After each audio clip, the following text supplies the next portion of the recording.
I'm pretty good.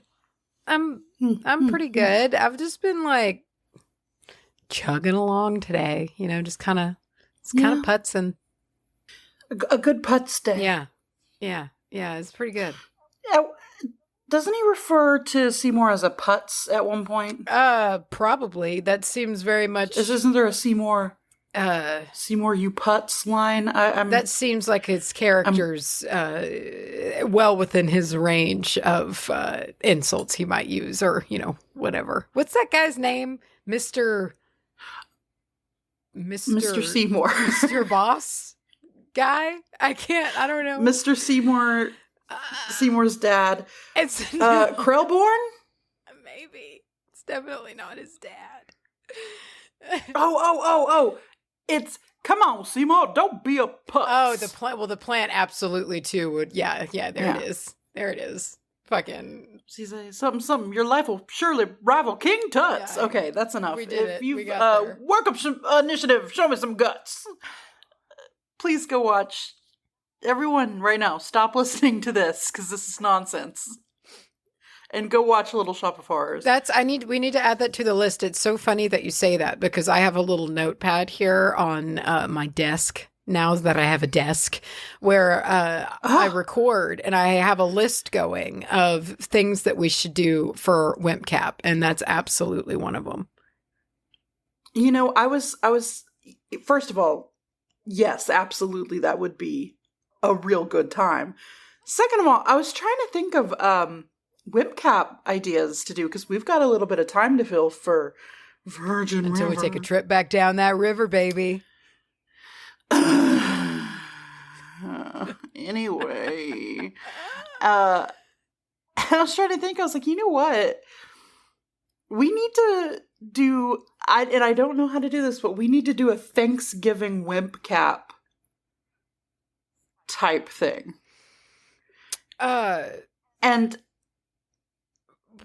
for all of my not feeling good today, I can't think of any kind of like Thanksgiving movie, but I know there's something out there that's perfect, and I just can't put my finger on it. Is he trying to get home for Thanksgiving for Planes, Trains, and Automobiles? Or I think he's trying to get home for Christmas. But I am going to Google it. And was it Thanksgiving with the sentient turkey? Okay. Because that's more Wimp Cap territory. That's what we're talking about here. I feel like that's very on brand for us, is to get into something and spend way too long talking about something like that. Okay. There's a few things I have to say here. I've been flooded, deluged with information here.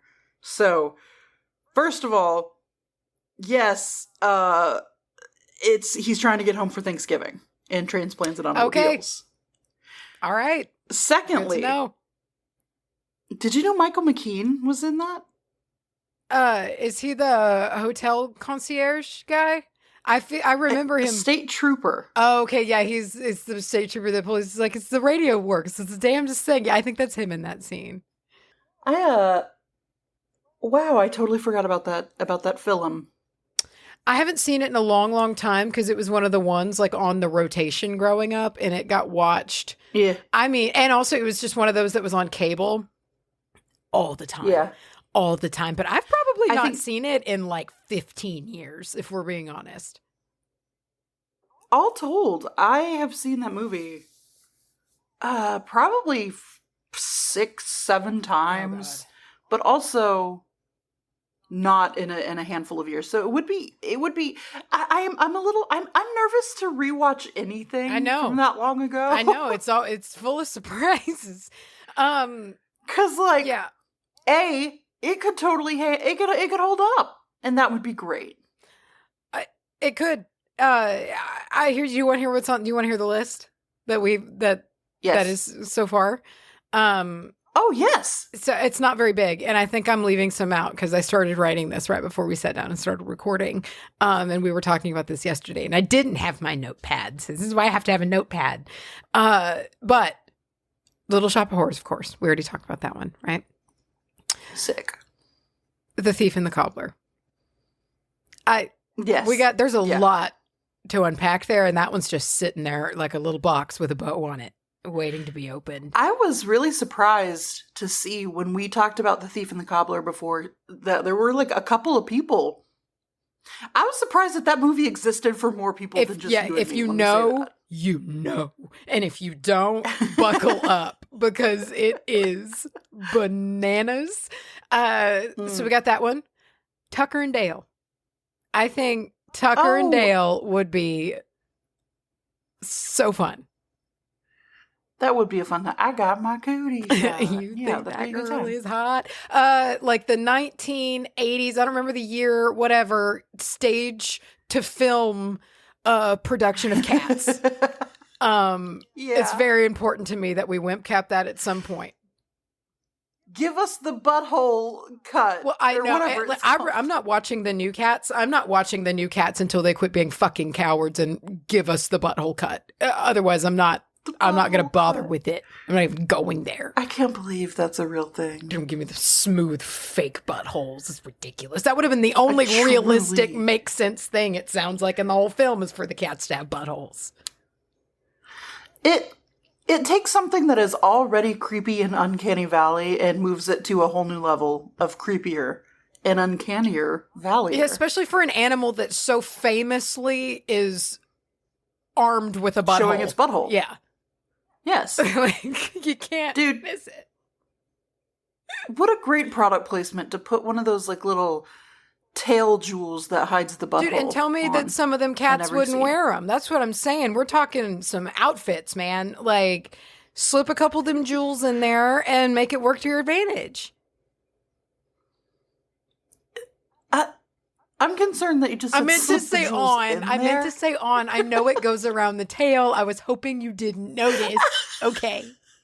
Because now we're in like cat butt plug territory, and I don't know how I feel. Listen, the last one on the list is The Boys, a.k.a. The Road to El Dorado. And that's as one of our Patreon live show attendees, Facebook Live attendees said they used to call it, or someone they knew used to call it. I can't remember. Anyway, I love it. The Boys. That's it for me now. It's The Boys forever. For just a second, I thought you meant like the show The Boys, and I was like, what? Surprise. That is so gritty, and I would not expect that to like come out of Macy's, like out after The Thief and the Cobbler and Cats. You're like, The Boys. The Boys. Let's roll up our sleeves here and get into it. The Boys. I'd be down with any of those. Because we're living that. We've got our hair down. We're living that Wimp Cap life. And listen, guys, if you haven't figured it out already, and this is part of the reason our hair is even more down than normal. Last week was the big Sillysode. It's done. We launched it. We broke that bottle. That huge ass fucking ship is just sailing across. Sail away, sail away. We're watching it go in lawn chairs and in like open, like good the dude clothes. And we're rested. I rested so hard, dude. The following days after that episode came out, I rested so hard. I think that's, yeah. I've rested hard, and then today, and I know it's a couple days later, but today I'm sick. And I just feel like between the resting and the sick, my body just said enough. We don't know how to act, so we're just going to do this. Yeah. So welcome to the Sillysode. Do we not often do a Sillysode after the Halloween? I think it's tradition. Has that become tradition? I think we've done it most years. Definitely, I think the past couple years we've leaned into that because it's gotten to be such a big beast. Like, I wasn't ready yet to do a full-on topic. I'm just mentally not there yet.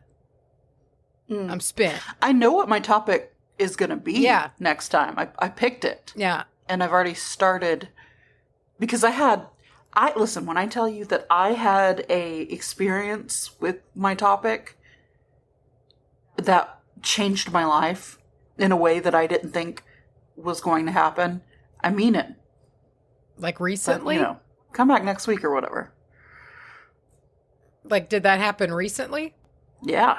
Cool.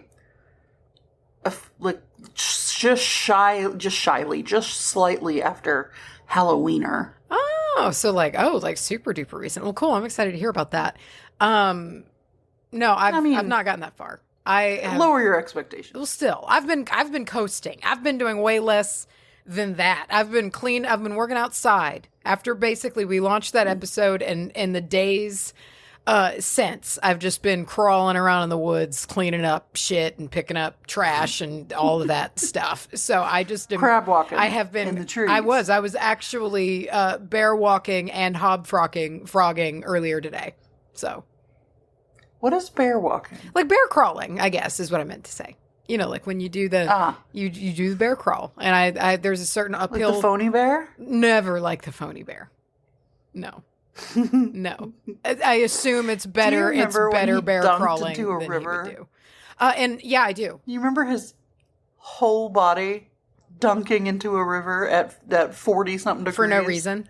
For no reason at all. Like when it was not at all even worth it. See, it's when you I know you've been watching alone. You realize even more how absolutely foolish it is to get yourself in cold water. You watch a couple of people have to go home because of that, and then you're like, no, he had a whole ass dry outfit ready for him. Fucking breakfast bar at his goddamn Ramada that he's staying at.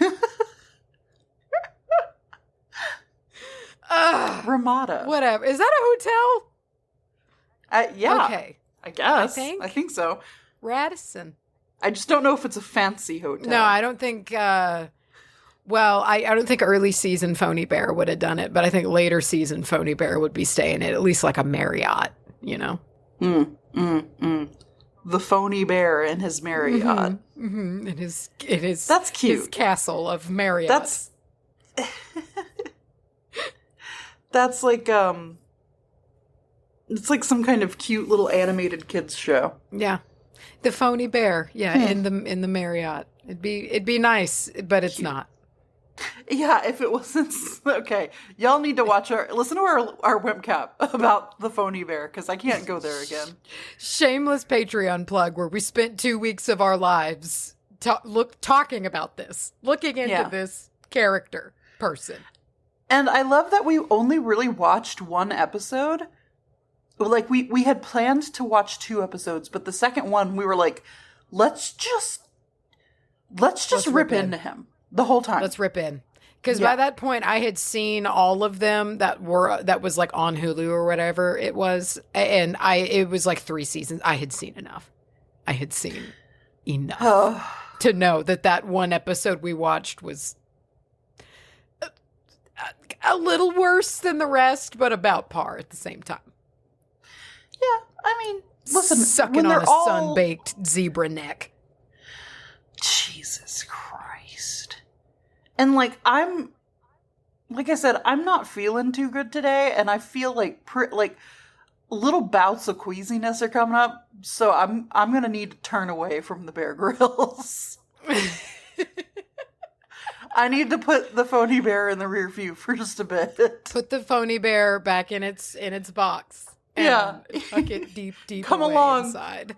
When my stomach is stronger, much stronger. So I want to talk to you. I thought about you the other day. When I was out. And I got hit with my very first, and this might even be late for some people. Like, some people might have already experienced this, but this was just, I don't know, 2 or 3 days after Halloween. I got hit with my very first Christmas song in a retail store, a retail setting. Yep. And it was pretty mild. It was not aggressively Christmassy. It was like one of those that if you weren't really paying attention, it just kind of sounded like grocery store music. Yeah, it's kind of like Hallmark Christmas music. A toothpaste commercial. Dude, add all of the Christopher Guest movies to the list. Dude, I know what it would do to our Patreon supporters to be like, all right, we're going to talk about these films that it's pretty guaranteed a lot of you are going to hate. Yeah. A very select niche group of people will enjoy the Christopher Guest caps. Guest caps. Yeah, bro. But I heard the first Christmas song, and brother, I know everyone always says this, and this has been a thing since I was a kid, because nothing is new, right? But as soon as Halloween's over, the Christmas stuff comes in full force, right? Yes. And yes, it does. every year, everybody bitches about it. Oh, it's only November. How could it, whatever. I get it. But it seems extra hard this year. And maybe it just gets a little worse every year. I don't know. But it just seems so already, we're hard for Christmas out here. Yeah, already. I remember needing to pretty much check the calendar. I was in an Ulta, and that was where I heard the music. Except, holy shit, no, it was before Halloween. Because I went to Halloween? I went to an Ulta. The last time I was in an Ulta was before me and you met at our Halloween venue on the 29th. Yeah, before we ever met. No, on the 29th, bro, before we met at Miss Molly's. So they were playing Christmas music in that Ulta on October 29th. Mm-mm. No. Come on. No, don't steal the light from Halloween.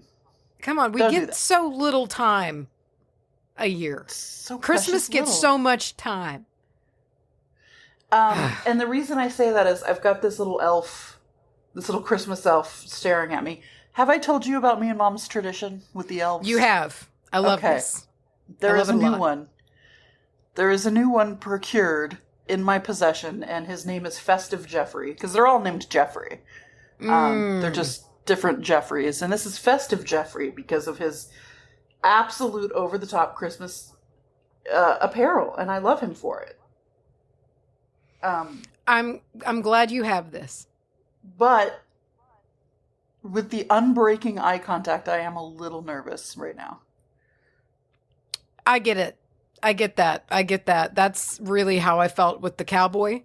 That's how I felt with the cowboy painting that stared at me the whole time. And every now and again, it's how I feel about the little homunculus Jesus on my candle that you gave me that is sitting on my desk. And every now and again, I'll look up and he's mean mugging me, and it catches me off guard. So I get what you're saying. Brother, I love a homunculus. I love a little homunculi Jesus. I love. It's very much so to dumb. scale. Yeah, to scale, but compact. Do you know that, that's how that's what they thought babies. Okay, before people understood, and this is relatively not that long ago, before they understood, how cells work and how genes worked, and there's a sperm, and there's an egg, and these two cells, blah, blah, blah, right? They thought a dude shot out a microscopic baby into a lady. That's awesome. Whoa. And that baby And then it's like one of those foam pill dinosaurs that just expands. And just grows. Once it gets but in there. Dude, how fucked up would it be to jerk off back then? In your mind. And you're shooting out a micro baby missile? Are you having are you soul searching every time you pop one off? Are you oh God, what did I just do? That goes in line with shaming everybody for even considering the idea. It's because you're going to shoot miniature babies everywhere out of your dick. That's awful. I don't like that. Tiny. And then it's essentially one of those puck-shaped wash rags that you just soak in water. It's strange. You get it wet with, I don't know, woman juice and juices. Yeah, we all know the word. It's juices. It's juice. Soak this in your womb blood. Grow it. I don't like it at all. I'm glad it happens a different way. Yeah, I guess. Yeah. I mean, it's better. It's not the most, when you put it on paper, it's still odd, but it's better than that. Yeah. Okay. Well, there you go. That's some history. We worked through that. You're all asking for more historical witch episodes. There you go. I know you love it when we take on history and do it so well with such accuracy and skill. Dude, have you had any good. And listen, I know we had like 7 straight days of some chilly weather. Yes. And I know you don't like soup. I saw your proclamation about not liking soup. I want to clear that up, but you asked me your thing first. You soup hating bitch. Okay. I want to know, have you had that fall treat yet? Have you had a couple, you know what I mean? You know, like whether it could be like a good fall hearty dish, or have you gotten like a pumpkin roll or something? Like, has it happened for you yet? No, but I have it in the pantry, and it is waiting for a day. It's waiting for its day. It might have been today, because I've just I'm waiting for the weather to cool back down, because here it got chilly for a little while and then it kind of warmed back up. And when it got chilly, I got a little overzealous and I was like, yeah! And I like went and shopped and bought a bunch of cold weather shit, but then I couldn't use it for a little while. It's cider for me. I've got some like hot spiced. Nice. I get you. Fucking cider that's about to enter its way into, and it's like the kind that's like almost medicinal in its in its thickness, in its properties. Are you gonna put any booze in it, or do you keep 100%. It virgin? You put like some cinnamon schnapps in there. Yeah. Absolutely, I've got some. I've got options. I got options. You know, sometimes you can like mull a red wine. I've got that. Mm-hmm. I even saw, I don't think I got it, but I saw a fall-themed champagne, I believe. And I'm confusion about it. I'll have to check and see if I got it. Do you like infuse shit? Yeah, it was like fall champagne. I don't know if it's got like cinnamon and shit in it, but you'll lose your carbonation if you pour it out into something to let it steep with stuff. All your bubbles will disappear. That's the whole gimmick. That's the whole gig. I don't know, man. I don't know. And well, how do they do like fall beer?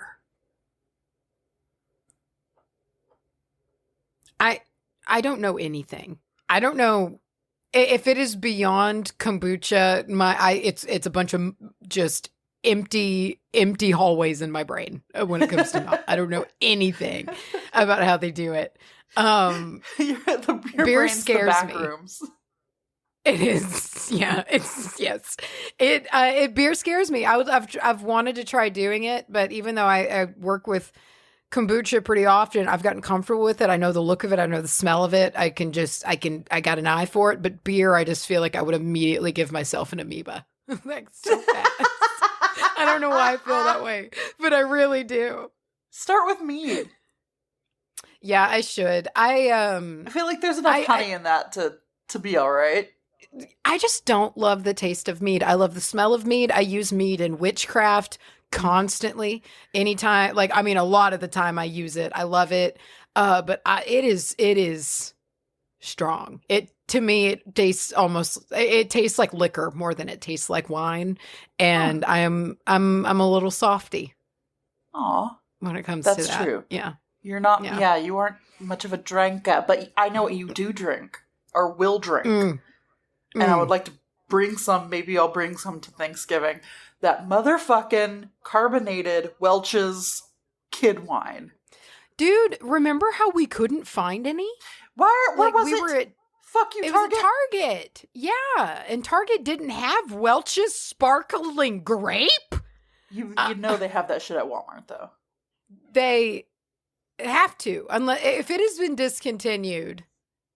No. Then I'll really be convinced maybe about that whole like 2016 timeline switch. Like that might be what gets my other foot in that camp, because that would be such a bummer, man. No. Especially the red one. I don't like the white one as much. I like the red one. I like them both. I like them both. But I like the red one more, because I remember it used to convince me absolutely that the bubbles got you drunk. Got you drunk. Yeah, as children, we were real sure that the bubbles is what made you drunk. Yeah, I mean, we'd basically sit in a circle and just tell each other how much this was going to work. Like, how much this, I feel so drunk. Do you feel drunk? Yeah, I do. And it's just a bunch of, like, kids drinking grape juice shot full of air bubbles. Yeah, we got a sugar rush, for sure. And, it was Thanksgiving, so, like, the parents got to kick, like, all the kids outside and have a moment's fucking peace. So... Thanksgiving always felt like no man's land to me. Thanksgiving does feel like a space between something, and like it's got that feel. It's usually, sometimes, not all the time, but a lot of times it's got that amber, the whoa amber color all throughout. Is the color and the day of Thanksgiving's energy.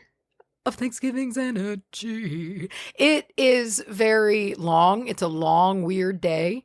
It is always a very long. I'm always tired by like 8 o'clock at night.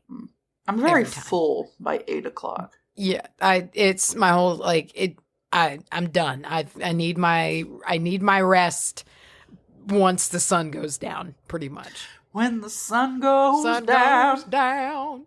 I went through and watched some of our videos that we took at Miss Molly's this morning. Let's talk about it.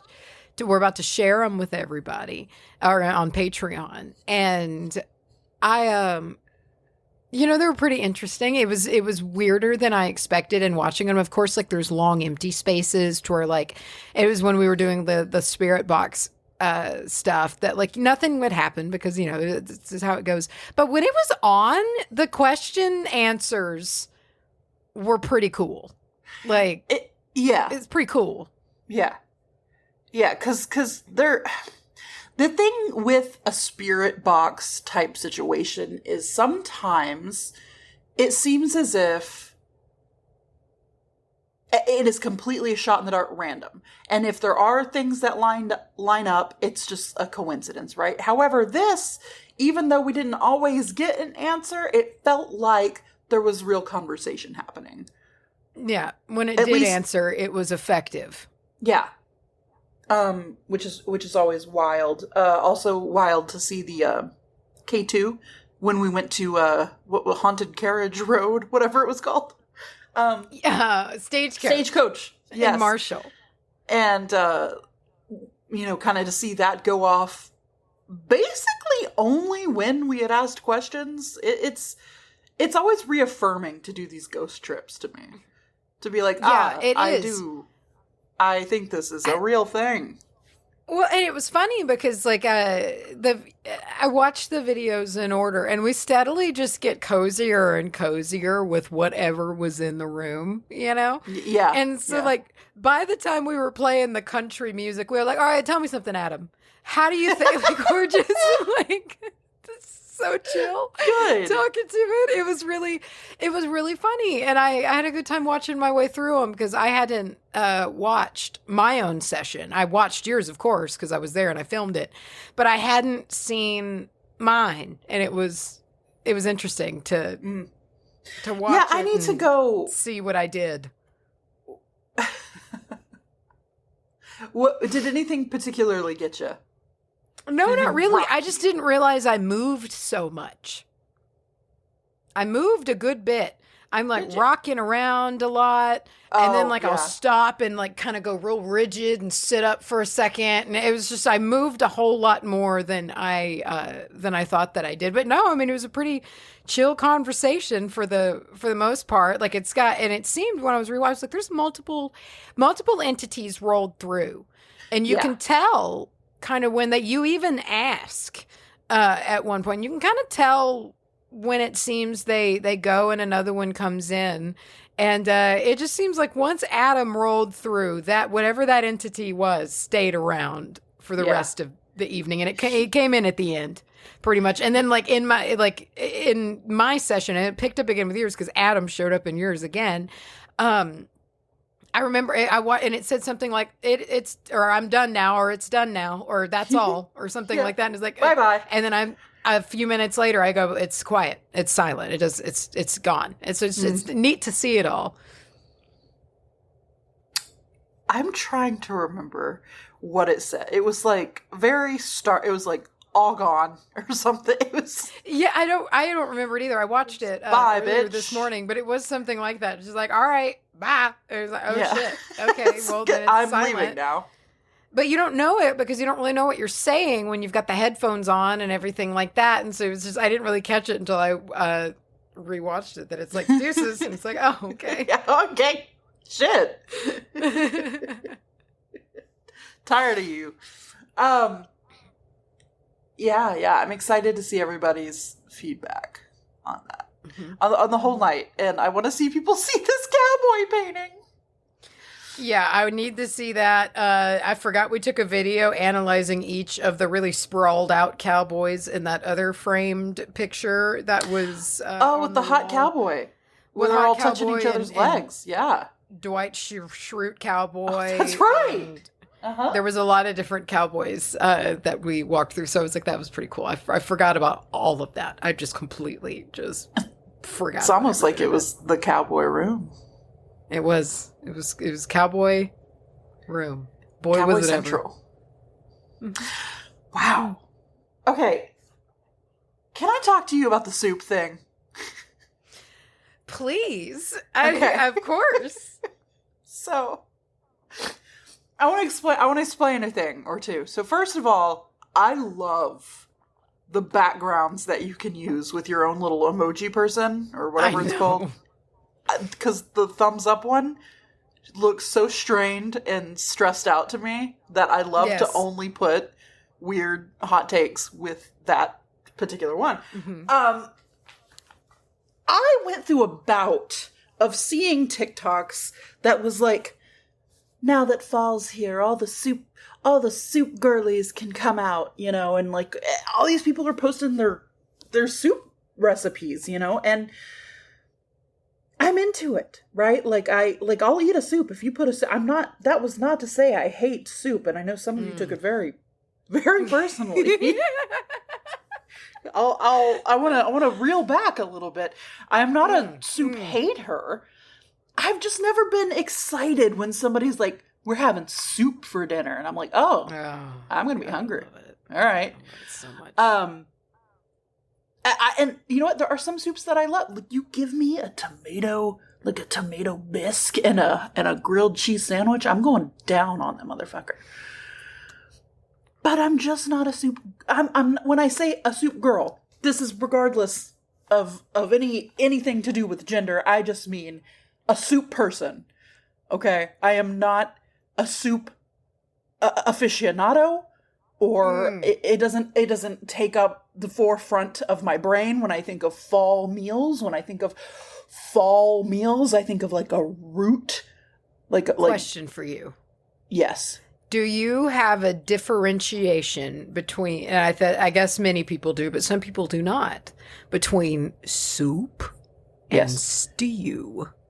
Okay, this is another thing I want to talk about, because some of the comments, were very like, I love, I forget. Somebody said something like chili. Like, oh, do you think chili is a, there was basically some, what is soup to you? Soup, to me, is something that if you put it through a sieve or a strainer, you're not going to be left with much on the dry side of the sieve. You know what I mean?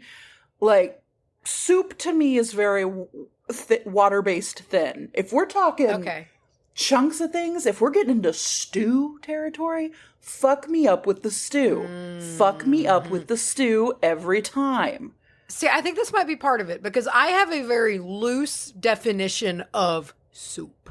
For me, soup largely is savory dinners that go in a bowl.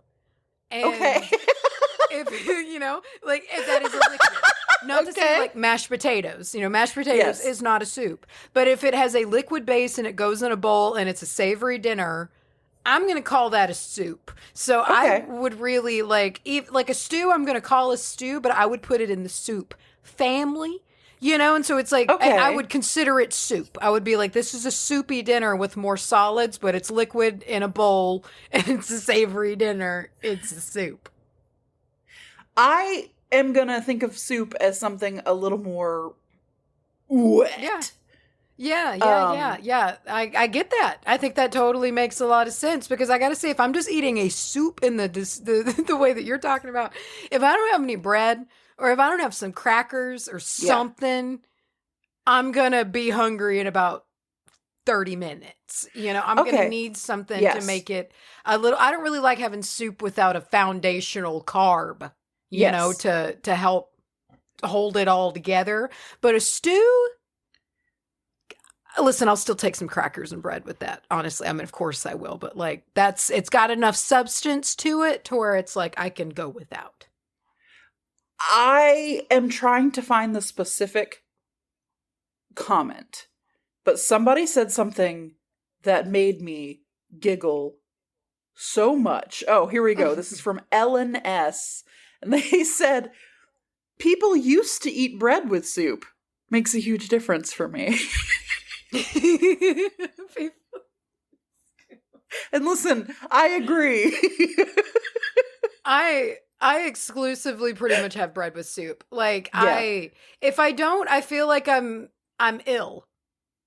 Okay. Does that make sense? No, it does. No, okay. You're getting closer. We're zoning in on the issue because I'm trying to find the fucking issue.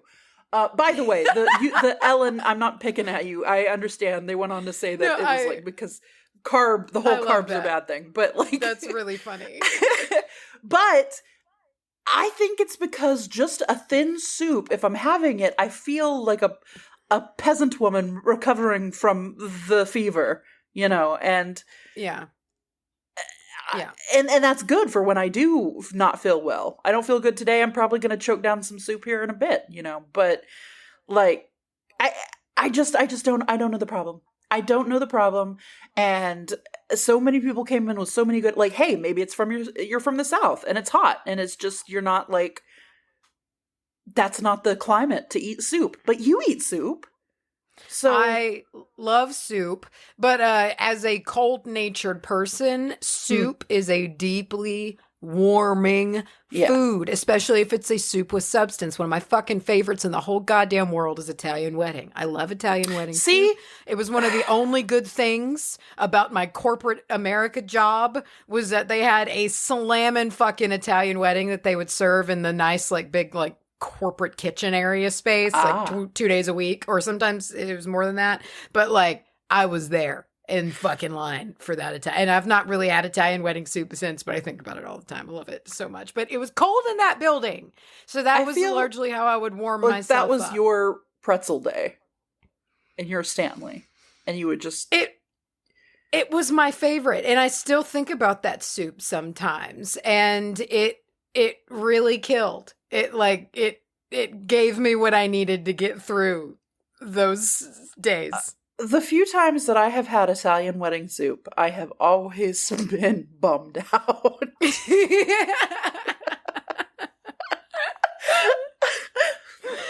I think that's a common opinion. I have brought up Italian wedding soup to a lot of people, and it's generally like, really? Okay. I don't know what it is. What is Italian wedding soup? Tell me. So I think it's, what is it, minestrone, which is the little can shaped pastas. Bums me out. Is that it though? Is that minestrone? You know what I'm talking about? Can shaped what? Tubes. They're like, I just know it also pastas, bums me out. But they're short and stubby. They look like a can with the top and the bottom off. Whatever little pastas that is, that's not macaroni. Macaroni? No! They're little and short. Whatever. Anyway. Okay, hold on. I'm looking. You said it's minestrone, right? I think that's... But minestrone is a soup. That's not it. I don't know.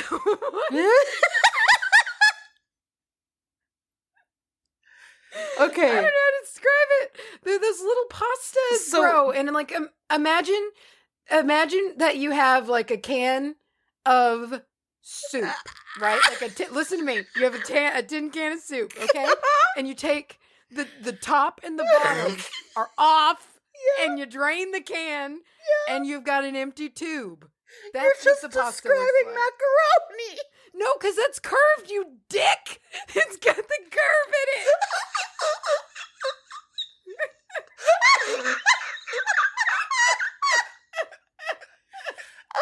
Okay.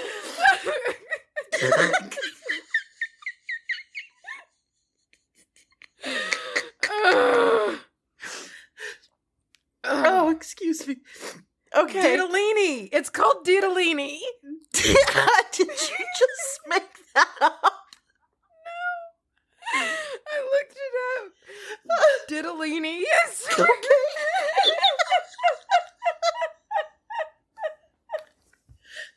I think anyone who speaks Italian is going to be so upset with us this episode.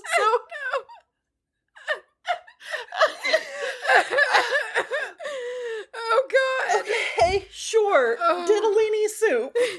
Ditalini, bro. That's the pasta that's in it. And then you've got Can you please spell it for me so I can Google it?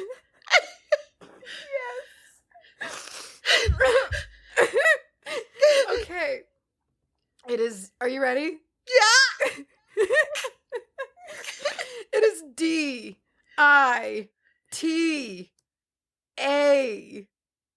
Dital, as in lineman. Great. I, as in Ignatius. Great. N, as in... Oh, good. It autofilled. Oh, thank God. Oh, do you see what I'm talking about, though, man? These little short, stubby cylinders.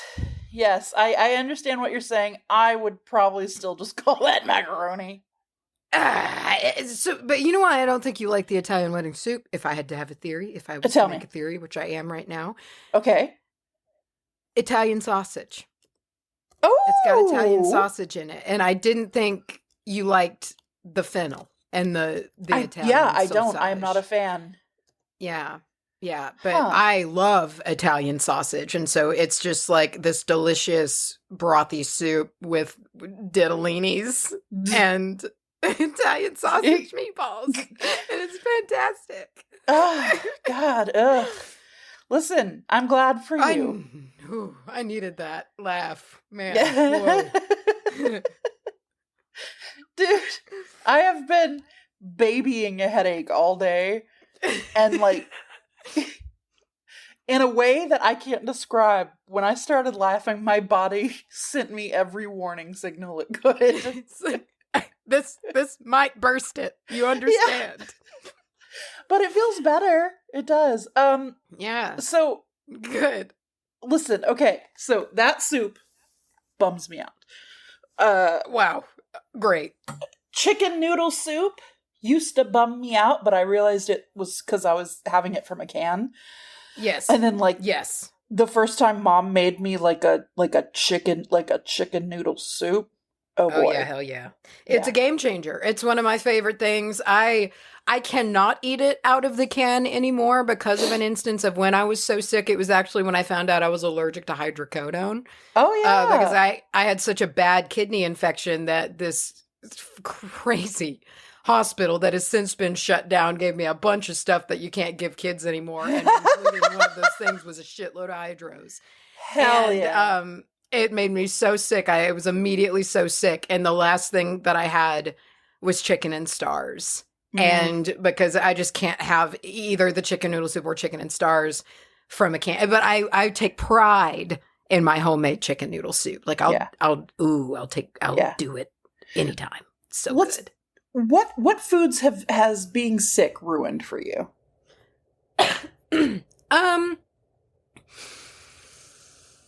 Man, that's kind of tough because there's not that many. I don't get nauseous that much. Okay. Yeah. I'm pretty fortunate in that. I mean, I did a lot when I had my worst kidney troubles when I was in like high school and growing up, but like I haven't had that many like bad instances really, luckily. Since there's now Are there certain alcohols that because of college I can no longer drink? Yes. Oh. Yes. I can't even smell them. Jaeger is the one for me. I don't like Fireball at all or Goldschlager. Yeah. I do love Goldschlager still. I did, but once upon I understand that though. It ruined it. Yeah. Have you seen those videos where it's just different people in a liquor store and they're like all holding up the alcohol that they can't have anymore and they're like, oh, how about we get the tequila? Like, and they can't finish the word. They're like, oh, or how about the Jaeger? Yeah. And I'm like, dude, that is how I can barely say Jaeger without being like hork. Yeah. So I know, Macy, you know this, and I'm pretty sure I have said this at one point, but to just say it again, I haven't thrown up since I was like 7 years old. You're on a streak that is unreal, dude. Yeah. It is. I'm going to be real. I want it to never end for multiple reasons. One mostly being for you, but also for me, just because I'm impressed. Yeah. And the way I have talked my body out of throwing up before, sometimes, you feel like all you need is a good yak. I have panicked myself out of throwing up because I'm so terrified. I'm terrified of throwing up. It's like boredom. It's like almost a phobia at this point. I don't know. Today, and I need you to know this, today I sat on the couch actually doing something I have not done in many, many years, which was holding a trash bag just in case. Damn. I was that sure. Were you making peace with it? I was sweating and I was doing that thing, and I'm sorry if this is a little gross, but like, right before you throw up, and I don't know if adults do this, because again, never done it in my adulthood. But right before you throw up, I seem to remember there's like a rush of warm saliva. Yes, that's very normal. Yeah. I was doing that, and I was like, I remember this. And everything in my body was kind of okay with it. And there was a part of my brain that was like, you haven't done this remember, you're scared of this. But I was so not feeling good this morning that it was just like, this is what needs to be done. I will listen to my body. Calm.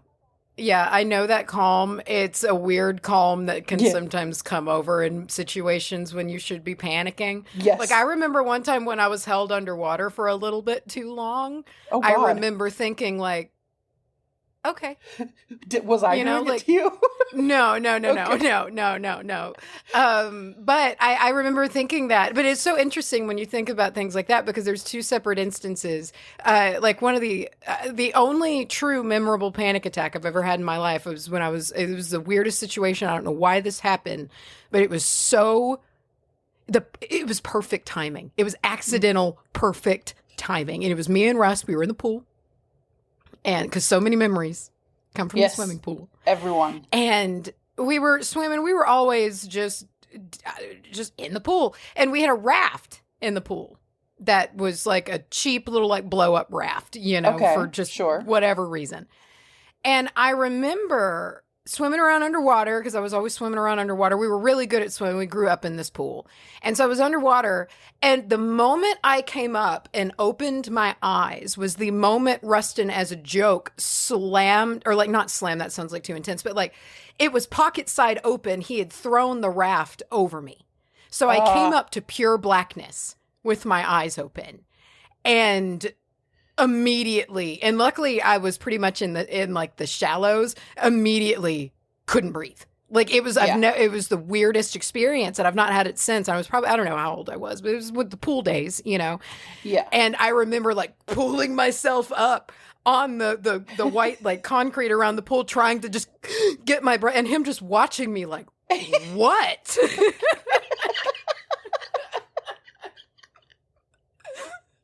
Listen, I feel for you, because the feeling of trying to the feeling of anything going a different way than you were expecting is shocking. But to just be watching this and not knowing what was going on, I do think it would be like, what? Because it was something that we would both have done to each other 1,000 times, and it was no big deal. But the timing was so perfect, dude. Yeah. I just remember coming up in blackness and with my eyes open and just losing my shit. But yeah. Do you remember that pool memory? I have a pool memory. Great. That I don't know if I would do in this day and age. Well, I wouldn't do a lot of things at my ripe old age, but do you remember the thing where we would lay on the bottom of the pool and then someone would stand on our backs like a surfboard? Yes. If I did that, I am sure I would be killed today. I don't think I ever did it. I think I was a stander because I was young. You were littler, yeah. I mostly remember it being Rustin just because it was a very Rustin thing to do. To be the surfboard or the stander? To be the surfboard. To be the surfboard.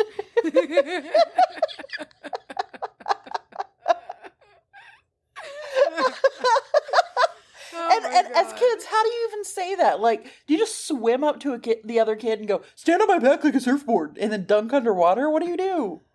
Yeah, I think so. I think in the honesty of children, that's exactly what you do. And in the persistence of Rustin, he just probably took a breath and floated to the bottom, and we knew. That's what we were supposed to do. It's surfboard time. Yep. All right. I gotta go stand on his back like a surfboard. Oh my goodness gracious. Wow. Memory time. We haven't we haven't swapped memories on the public sode in a while. I feel like we do it all the time on Patreon, but we haven't thrown some memories to the main channel, to the airwaves. Oh. To your everyman. To the everyman. Yes. Yeah. Whoa, I think I'm thinking of summer because it's departing. Aw. Yeah.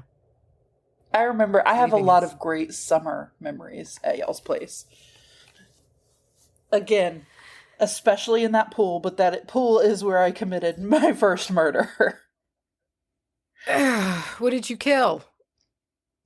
Do you remember the toy that y'all had? And it was like they still make these, I think. Oh, I do remember this. Yeah, those horrible bug cages. Yeah, it was a bug cage that you could put a little bug in. Yeah. And we had managed to get a grasshopper, and we thought it would be so fun for this grasshopper to be on a boat. So we put the grasshopper out.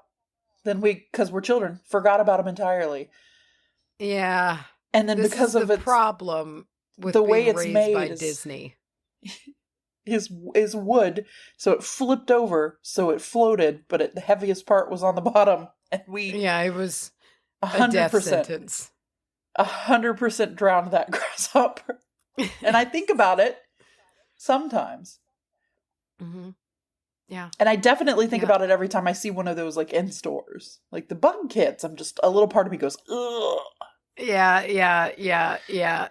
No, I get it, bro. Growing up in the country, there was a lot of opportunities to accidentally murder things. Yeah. With like the lack of an understanding of a child. Yeah. I would like to make it clear at this point, understand your impact.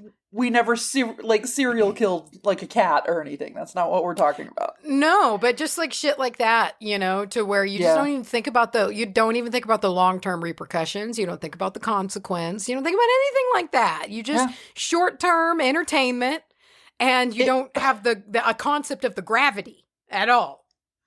I put so many things into vessels that I pretended were boats. Like... As an only child, you must find ways to entertain yourself. And one of these ways was filling a Coke cap with about 14 ants that you found, and then letting it sail down the river, which was actually just... Do you remember the house that in Forney that we lived in, when it rained? Do you remember how it just made a downward river in front of our house? Yes. Yeah. Just putting it on that river and running along it, watching these ants on a boat and being like, wow, and then walking inside. Yeah. And then it just immediately smashes into a culvert that all flips over and they all drown. Or they live and they're so far away from their actual colony and they don't have a purpose. What do ants do at this point? They just die? I don't know.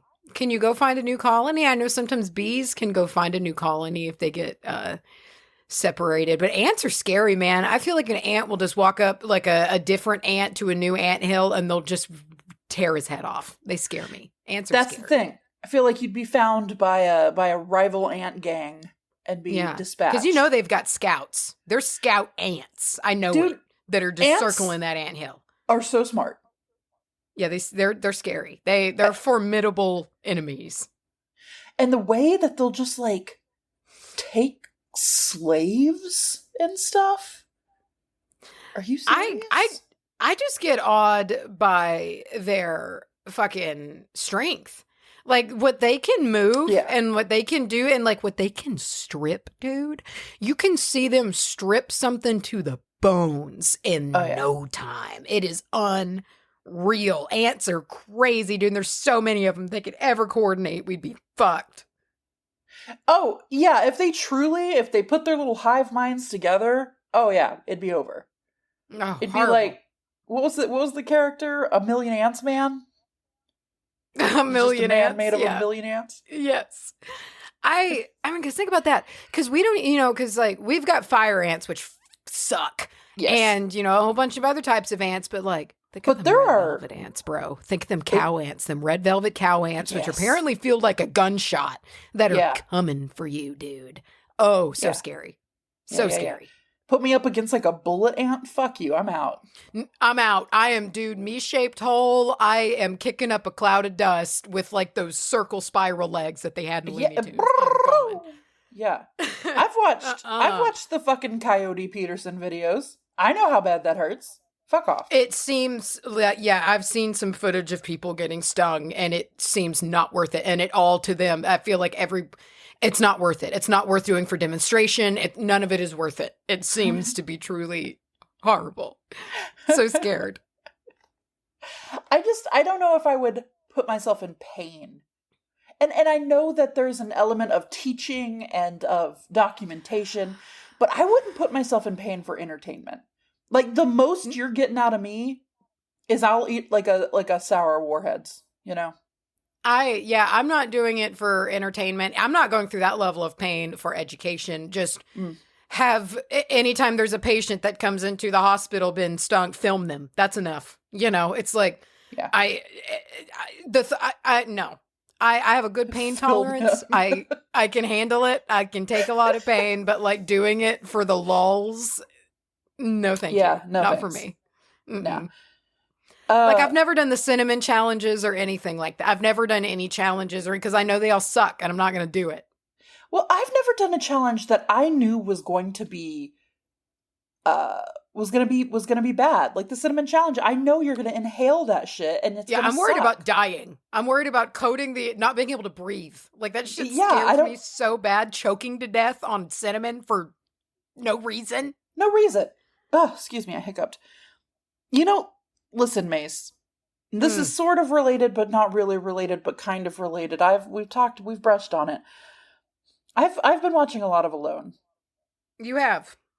And I made it to the season, and I don't know if they do this again, but the first season where they do it in pairs. And I couldn't help but think, what would we do? How would we fare? How would you fare on Alone, period? Much less in a couple. See, pair? Having watched a lot of Alone, having watched every season of Alone multiple times over. Yes. The problem that's going to take me out is my size. And it's coming for me. I don't know, because like some of the, and I mean like large as in tall people need so many calories. They do, but I shed so fast the moment I don't have fat. If I don't have fat, it's so instantaneous, and it would happen. What if you got the opportunity? You knew beforehand. What if you got the opportunity to pack on like 60, 80 pounds? Well, no, that would have to be built into the strategy. It would have to be but even so, just I know how quickly my body is just like, it just literally, it's like you can watch it like like when you see like a calendar, like flat pages.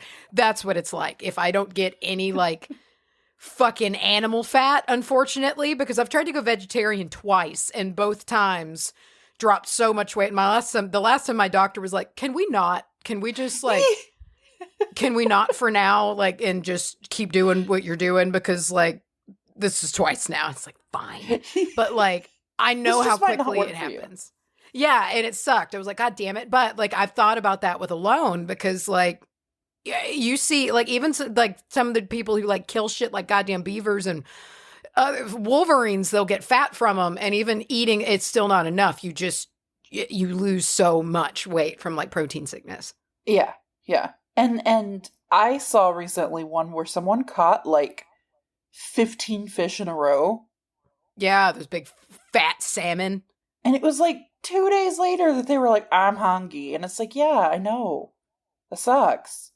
But hunger aside, let's say, okay, listen here, Mace. I'm going to give you a scenario. By the way, if you guys haven't seen Alone, watch Alone. It's Bear Grylls if Bear Grylls wasn't the phony bear. Yeah, in fact, I feel like I've learned a good bit from that show. And despite from the unfortunate occasional screaming, dying animals, it's very soothing. It's like one of our nap shows, like on days when we're trying to like just rest and put something on and maybe like nap on the couch. Oftentimes it's Alone. I was napping earlier to Alone in my like, I don't feel good. I'm going to see if I can sleep through this kind of thing. I went to sleep on the season that I was watching, missed the winter, missed the beginning of the next season, and woke up like a couple episodes, I guess not a couple episodes, but at least 1 or 2 episodes into a season where like the whole premise of it was a twist. And I like was like, oh, what is happening? Shit. Now I know. I feel like I spoiled it for myself. But like someone was going home when I woke up and I was like, fuck. Let me shoot you a premise here, Mace. You get set up. Right. You're flown out. You decide to do it. You're going to do it, right? But you get a spot. Listen to me. You get a spot that is so stupidly overrun with fish and I don't know, whatever else you want. Chickens? You want chickens? It's got a lot of chickens. The grouses? Grouse. Dude, if somebody says the word grouse one more time, I'm going to fucking lose it. What it is. They're called a grouse. I know. There's just a couple of words in that show that keep popping up that kill me. Fucking gillnet. Say gillnet one more time, motherfucker. Well, that's all that they could use. What do you want them to call it? It's a net! Call it a net! But there's different kinds of net. I don't fucking care. I want to be comfortable when I hear you talk about nets. I love watching them make the gill nets, though, because like it's so they do the little loopy loop with the thing over and over and over, and it's amazing. You get a big bay, you get a gill net that guarantees you, I don't know, 12 fish a day. What do you want? You're so overrun with food. You're so overrun with food that food is not an issue for you. So ignore the food problem. Good. Got to get my fat. What's your strategy?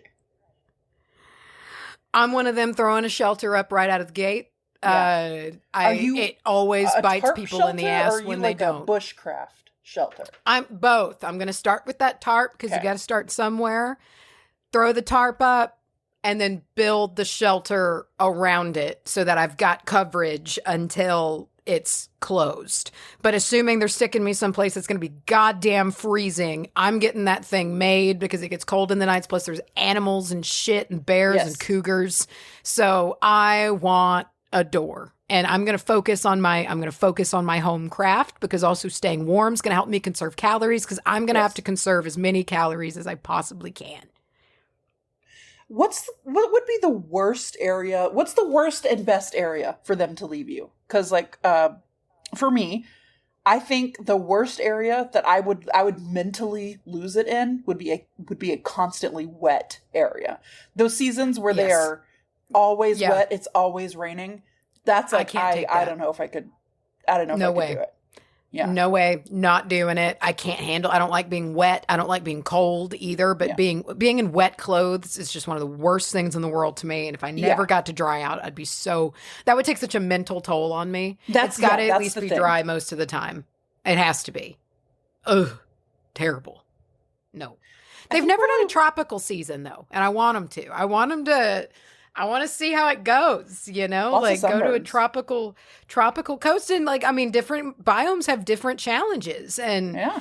like, how do you do it? You know, let's see out of the cold and into the fucking fryer and see how it goes and all the bugs. I was gonna say, have I they mean, done there's a like lot of bugs up there too. Ooh, yeah. That's okay. That's another thing. Wet and buggy. Because like bugs I Wet can and handle, buggy. but like a mosquito, no, thank you. Biting things that bite me and they're gonna be on me. Things that bite. Yeah, it's terrible. And they like mosquitoes apparently up in Canada, especially in the bush, are something else. Like the Like size they're of supposed dogs. to be, and they're so prevalent. Like there's so many of them, and that would weigh on me. Yeah, That would be tough. but You know, I think that that the knowledge of herbs and like the power of herbs and stuff would, because every once in a while you'll get a contestant on there who's like an herbalist or they're into dude, herbal yeah, medicine. man. They especially as you get in later seasons, there's a And you're handful of women that come and kick ass, and they like Yeah. work with the plants and love their shelter, and I love them so much. Yes. And knowing about the plants, knowing Knowing about the plants seems to help. It helped that You know one who bitch else- with that spider bite that started to chew her ass away. dude, that some of the injuries are nuts. And I was talking to Hunter about this. I was like, you know what? And finally, I saw someone kind of do a semblance of it later, and she's my favorite. But like, I was like, I would be so glad that I've learned how to crochet, because at some point in the Arctic seasons, you see someone make rabbit rope, which Oh. is really wild, and pretty much so you can make. You skin the rabbit, right? And then Right. you cut the rabbit kind of into these strips, and then you roll these strips together, and one rabbit becomes so many feet of this rope, and the skin sticks to the skin and the fur's on the outside. Huh. And it's like it's just an old method of utilizing every part of the animal, because on this show they have to.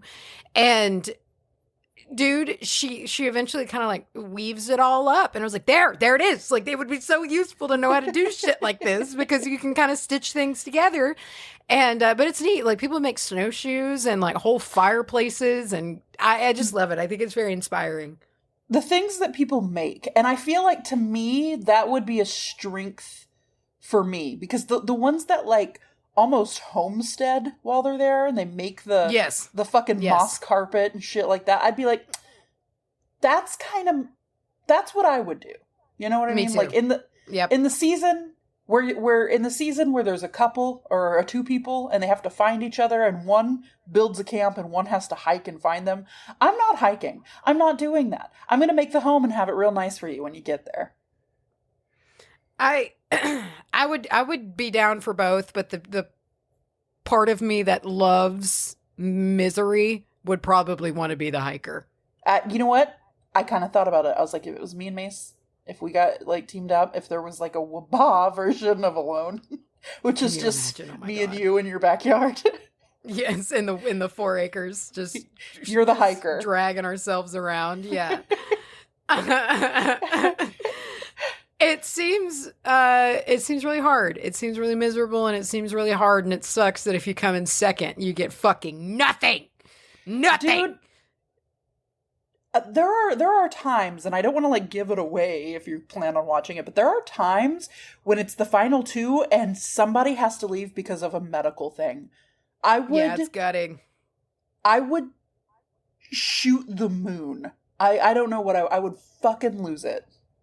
It sucks. It's really sad. And then a lot of the times the second person will just have the good sense of taking themselves out, because they don't know how many are left. So they don't know that they're the next to the last person, and they'll just be like, this isn't healthy for me. I know that. Like, I'm too thin.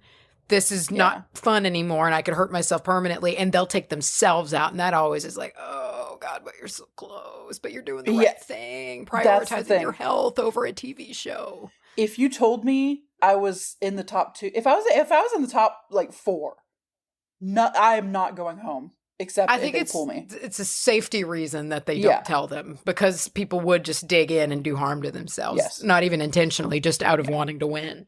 I would stab myself with a machete, like trying to do something stupid, and I would hide it from the producers, and I would get infected, and I would die. I would be one of those contestants that's always doing the fucking skits and singing and Yes, talking to myself. Like, that would be me. I've thought about all of the crazy shit that I would say and act out and do in front of that camera as I slowly lost my mind. Yeah. You gotta stay sane, dude. Mm-hmm. You gotta stay sane. And there was one particular person on, and I know we're over an hour here, but just like, there was one particular person that was on the show that I have a theory about. And they were on, like, I think the second season, and they hit a point where they were doing okay. They were doing all right with food and everything else, but they just hit this stretch of they were just so bored. They couldn't stand it, right? They just couldn't. All they wanted to do was leave, and they were like, the days are so long, everything feels like it moves in slow motion, you know. And the thing with that is, the more they talked about it, the more I was like, I would put money on you being someone who can't inner monologue or like picture things. Because I mean, that would be tricky if you can't use your imagination, like if you have like aphantasia or something like that. Thank you. And you can't escape in that way. Yeah. You know? Because that's something that they said in that moment. They were like, all there is to do is like stare out and just watch the day pass. And I'm like, do you know how unhealthily, how maladaptively daydreaming I would be? Hours and hours just sitting there in my own world. Zoning out. Yeah. The boredom is the last thing that's going to take me out. It would get pretty bored. I think you would get way more bored than you think, because there's literally no distraction whatsoever. There's in my head. Take me on a journey. Because when was the last time you have been dropped out in the woods with literally nothing? No book, no phone, nothing, no music. Listen, one book would, I feel like, be the changer of everything. Dude, if I had Cushiel's dart, that would help me so much. I would be living in Terre d'Ange. I would start writing fanfic in my head. I would pass so much time. Yeah, but it would be nice to have that base source, you know? Yeah. Hell yeah. Full scenes in my head. Dude, I would be in Terre d'Ange anyway. That's how I would spend probably most of my nights, lying in my cold, freezing, sad little hut cot, is I would just imagine, oh God, being somewhere in Terre d'Ange, drinking joy and looking at Melisande and eating just some food off the floor. Yeah, dude. Oh, dude, I don't even give a shit. Off the floor, it's gonna be the best food you've ever had. Yeah, you kidding? It's gonna be dripping in like back. I miss it. I've been thinking about it a lot. I miss Terre d'Ange. Yeah, you've had it now. That you've had a little break. I've had a break, and now my heart is crying to return. So book 2 is what you're saying. Book 2 is probably going to happen. I'm going to have to read it first though. But I've been making myself, cuz I've been forcing myself to wait. I don't know why. It's just a thing. It's a personal quest. But I think it's about time to crack that cover and get into it. But also it's just cuz I know what the second book is, and it's just God, there's just a lot of drama. And listen, if y'all would just fucking communicate, if anybody in this book would just fucking communicate, it would be, we're gonna love it. It's a great fucking book. We're gonna talk about it eventually. But anyway, I miss it. You're like someone's dad who's like forcing them to take karate, and you're like, you're gonna love it. It's so good. That's the thing. It's just the second book is so frustrating because it's just like, fucking everybody's got the worst case of hubris you've ever met and you've ever seen. And it's like, y'all, come on. But it's also so good. But I can't wait. We're going to get into that. Hubris. Wow. Everybody blames hubris. I had to get that out. I was looking at my copy the other day because I was cleaning one of my tables, and it was on my table, and I like held it in my hands. And nice. I have been meaning to tell you that I'm feeling the call, but here it is now. I tell you now on the air. I tell you now at the end of all things. At the end of all things that we need to go back to Terre d'Ange. Speaking of the end of all things, it is the end of this thing. It is the end of this. Shit. It is the end of the episode now. I've got a growing headache. And I wonder how everybody's going to feel that we spent 20 minutes talking about Alone. That's fine. We used to spend an hour talking about Twilight. So, I mean, this is at least healthier. This is the Sillysode. This is, come on. You know what you're getting into. I blame you. The blame is on you. It's y'all, again, just like episode 1, we blame the listener and take no fault of our own since the beginning. That's all we've ever done. One day when we're like over and we're like not a thing anymore, people are going to look back and be like, what happened to us? How did we get here?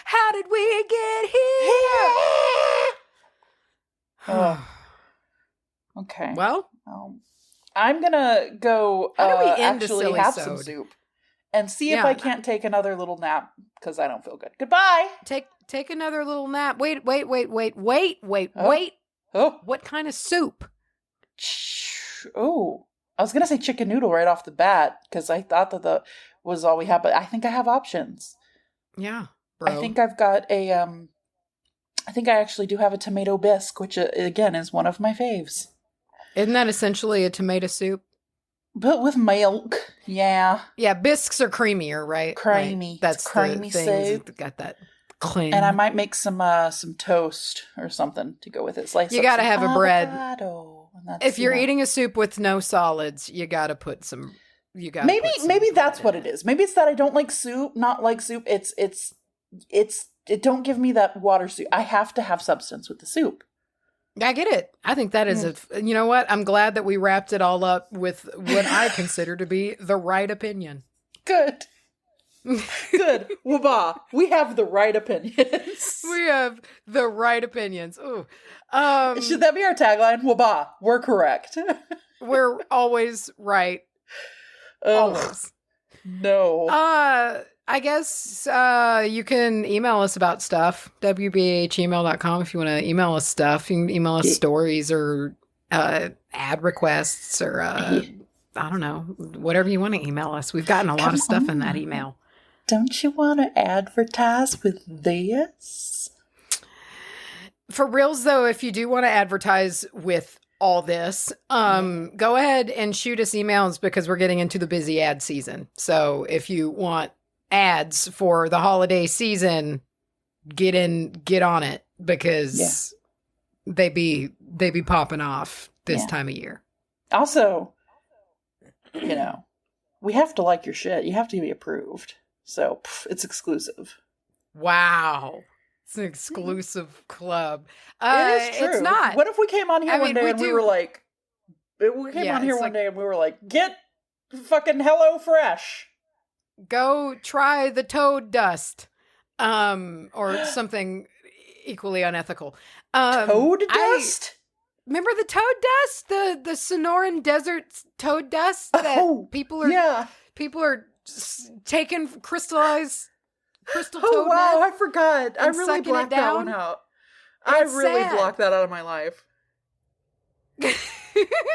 Oh, shit. But, like, I don't know. Fucking, I don't even remember what we were talking about at this point. Well, with that. Yeah, okay, I remember. Let's go ahead, though. Wrap it up. We need to wrap this up with some sort of sense. Okay, we talked about our email. That's our fucking email. Yeah. Patreon. Did you like find us on Patreon? Find us on Patreon, patreon.com/wbahpodcast. That is where Wimp Cap lives. That is where we have bonus episodes and lives. And, oh goodness, what was I going to say after that? I forget. Where wheels are really coming off here. Neither of us can even remember what we're talking about. I don't feel good, brother. Yeah. I want to be out of here. I want to leave. But anyway, guys, so that's Patreon. There's socials. Witch Bitch Amateur Hour. You can search it on Facebook or Witch Amateur Hour. I know what I was going to say. What were you going to say? Did you like the Halloween print? Did you love it? Well, guess what? It's gone. It's gone. It's gone forever. And if you ordered one, they're getting printed this week. The little envelopes, all the supplies have been ordered. So once we get those all in, we're going to get them signed and get them out to you guys. So they should be probably going out next week. And then you can put that pump on your walls. Put it on your walls. Put it on there. Belly. Oh. Give it a hug. Staple it to your belly. Don't do that. I mean, unless you're one of those that's like into that and like the hooks and whatnot. But even so, I'd worry about bacteria. Don't give yourself a wound. You don't have to have like that. Just be careful out there. Plus, it fucking hurts. Have you accidentally stapled yourself, bro? It hurts so bad. Have you ever stapled yourself? No, I have never stapled myself. What? It sucks, dude. When the fuck did you staple? What were you doing? I was young, dude. I didn't know what I was doing. I was trying to change. Yeah, I did. I thought that the stapler was empty and it was jammed. And so I was pressing on it and I had it opened, kind of, and it was pressing on it. And so I guess you can say it wasn't done. Well, no, it was. So it did shoot the staple in, but I didn't have it like in the full like C shape it was in. It was like pressed against my thumb, opened up, and it punctured right in the middle of my thumb. And dude, a puncture wound is something else. Oh, yeah. Oh, that'll take a long time. Yeah. And it's so tender. It's so tender. And I remember I was in the back seat. I don't remember what vehicle it was in. I don't remember why I was messing around trying to change the staples in the stapler in the back seat of a car. But I do remember very, very, very perfectly stapling. But only one side of the staple, luckily. I didn't get both little teeth. I got just one. But don't recommend That's good. Do you remember the chick on Alone who axed her thumb? Dude... Yes. I think about it all the time. And they love that footage. They put it in the intro. Yes. They are really big fans of showing that shaky hand. That's obviously love got showing split blood, tendons. Dude. Yeah. They love it. Shaky. Don't trim wood like that. Yeah. Just don't do it. All right. Bye, everybody. Watch Alone. We'll see you next week.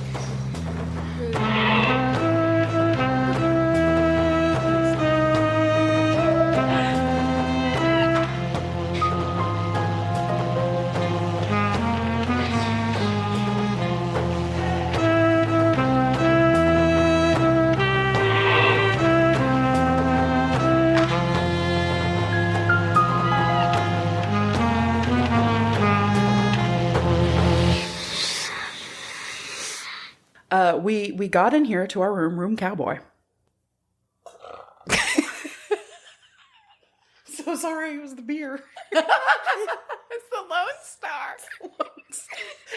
It's the gratis Lone Star. Light. Texas Light.